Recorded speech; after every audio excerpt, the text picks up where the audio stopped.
877-970-2999. You could call in any question you have. The gentleman is Dr. Stephen Greer, practicing surgeon, pioneering how hospitals care for the elderly.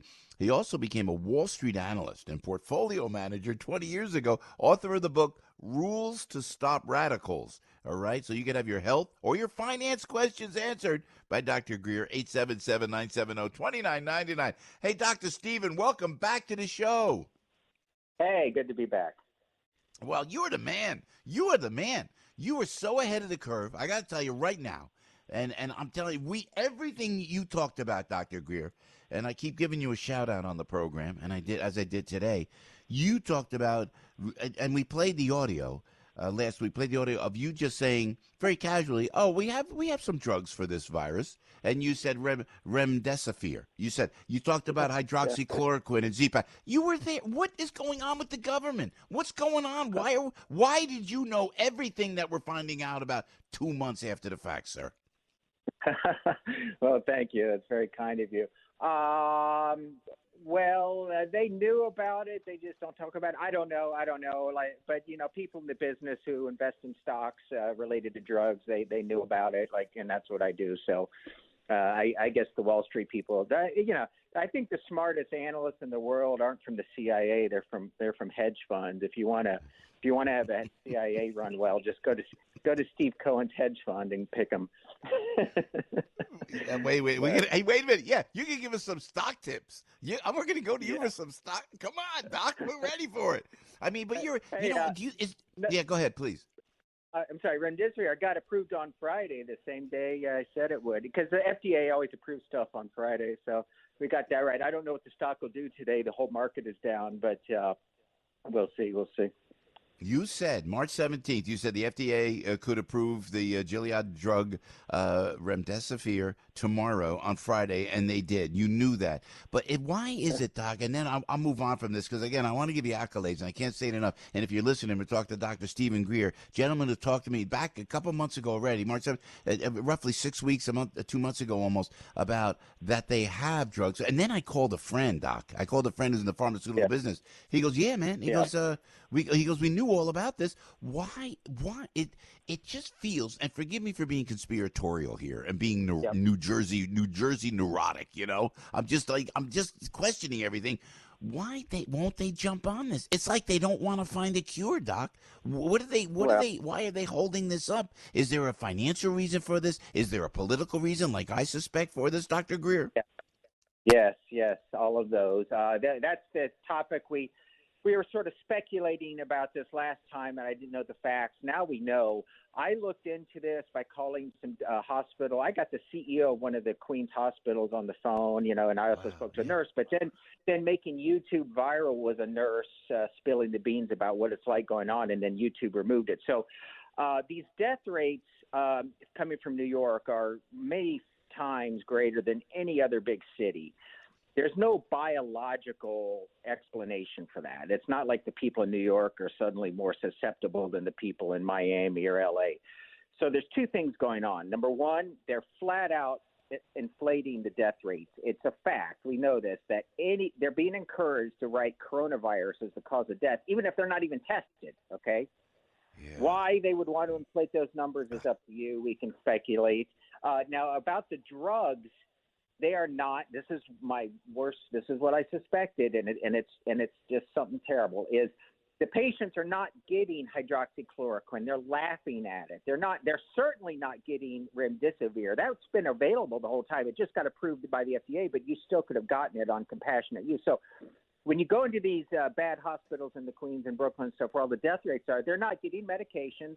They're going through the motions, and then they're putting them on a ventilator just to say they did it. And those ventilators, if you don't monitor them, will hurt your lungs. Sure enough, they're blowing out the lungs like overinflating a tire. Wow. And they're killing people. Oh, and it's a disgrace. It's manslaughter. It's literally manslaughter. Somebody needs to go to jail for this. Jeez, and is it? But somebody said, yeah, you're right about the ventilators. They kept saying ventilators. And that was after you and I chatted, Dr. Greer. And I'm saying, no, don't be screaming and whining about ventilators.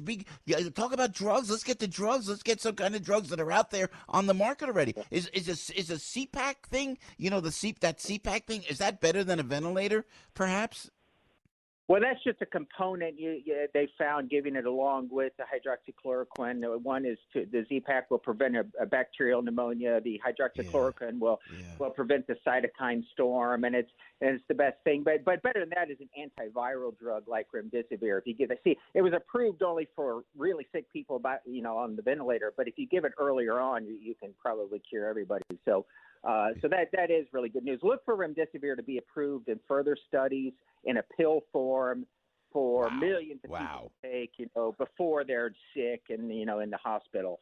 So that will help the country. If in 3 months, when you're afraid the fall flu is going to come back and all this, if we have a pill that can treat people, that's going to really help open the country up. And we'll get more drugs like that, too. There's a few more in the pipeline. So. And I understand the clinical test and the anecdotal information. I understand all that. But, man, if they listen to you when this first thing started, how many lives could have been saved, Dr. Greer? I really appreciate your expertise. And also what you're saying about the inflated deaths. I want to stay on that because, you know what, I'm tired of being bullied by politicians. I'm tired of being bullied by the medical arena and those the official, quote-unquote scientists. When I'm talking to you and I'm hearing common sense, and then I'm vetting what you and I chat about with friends in the medical, institutions around the country and who have healthcare companies themselves, and they're saying exactly what you said. And then I read this article that I retweeted this morning from the National Center for Health Statistics. It's from the CDC, and it said indeed they may have inflated the numbers, and we're more like and one death is too many, surely, but we're more at 37,000 than 70,000. That makes me crazy because they're just trying to scare us, aren't they, Doc? You can make your own speculation. By inflating the numbers, what does Governor Cuomo get out of it? Well, he gets power of putting you under house arrest for sure. It helps justify his causes, and he doesn't look like an idiot. And maybe there's some federal funds they're angling for, or all of the above. I don't know, but they're doing it. It's a fact. The doctors are getting death certificate forms, and they're saying, hey, if you have any doubt at all, just write coronavirus, even if they haven't even been tested, okay? It's a scam. It's a joke. Yeah, well, I hear what you say. Dr. Birx herself said, go ahead. I'm sorry. I was just going to say, look at the chart. I mean, the chart of New York deaths is hundreds of times greater than any other big city. It just doesn't make any biological sense. These are government bureaucrats in New York. But you can't even trust their death numbers. Well, I'm sorry, what about Dr. Birx? Well, Dr. Birx said exactly what you're saying too. About that. About they're mislabeling the death. But we're seeing a lot of deaths in nursing homes, especially in New York. What happened? What happened? What could we be doing differently? How did we get hit so hard in nursing homes? And why wasn't anybody aware of this, Dr. Greer? All right. Well, see. In my clinical practice, I do a few things. One of them is because 20 years ago I did research on it, and it's a weird little specialty I have, and that I deal with chronic wounds, bed sores. Those happen to be nursing home patients. So I go out to the field, and so I know this. And nursing homes, people understand, they're not really hospitals. They're just legally, they're just apartments that have assisted living, food service and stuff, so they're not hospitals. The nurses, they're not capable of dealing with an infectious disease problem. And Governor Cuomo, to show that the hospital rates were going down or whatever bureaucratic, idiotic reason, forced infected people from the hospitals into the nursing homes. Of course, they spread them. Now, the total number of all New York deaths is at least 25% of all those is from nursing homes. They are slaughtering people because because the news doesn't report on it until recently. And that's the manslaughter. If you can intentionally send a deadly virus into a nursing home knowing it's going to kill other people, someone's got to go to jail for that.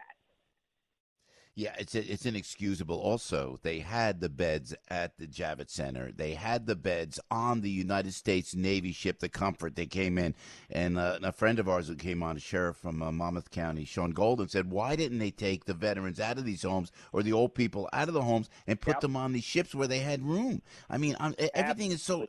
Absolutely. In your book, if I may, Dr. Greer, the medical advocate, you expose the problems of the hospital system itself, which now seems like child play a mile compared to what we're seeing in New York. But how can our hospitals learn from what the heck happened as we go forward, sir?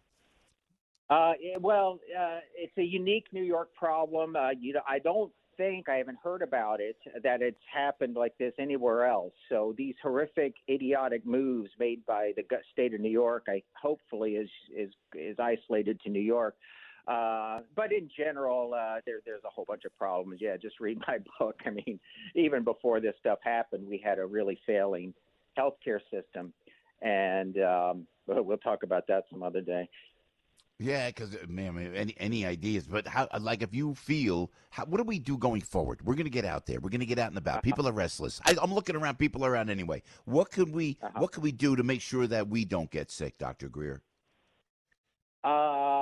Well, by now we pretty much know that the virus is not that. It's if you happen to, I think it's a genetic factor. Some people have a switch, a gene somewhere that makes them really susceptible. But the vast majority of people, it's like a common cold at the worst. So I wouldn't worry about it.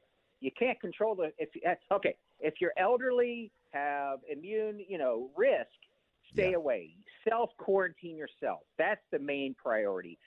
I would focus on the masses of 350 million people. They don't need to worry about it. Is if you're sick, if you're elderly, et cetera, self quarantine yourself. And then if you do get it, make sure you have a competent doctor who's willing to give you medications.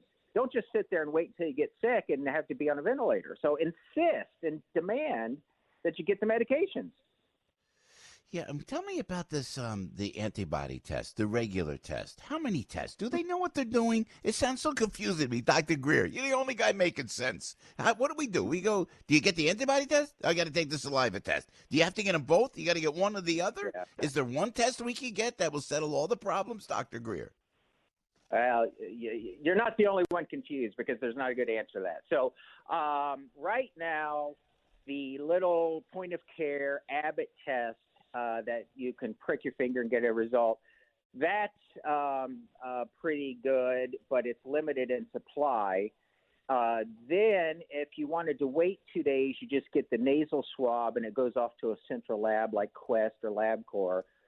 That's pretty reliable. That'll just tell you whether you have the virus on you.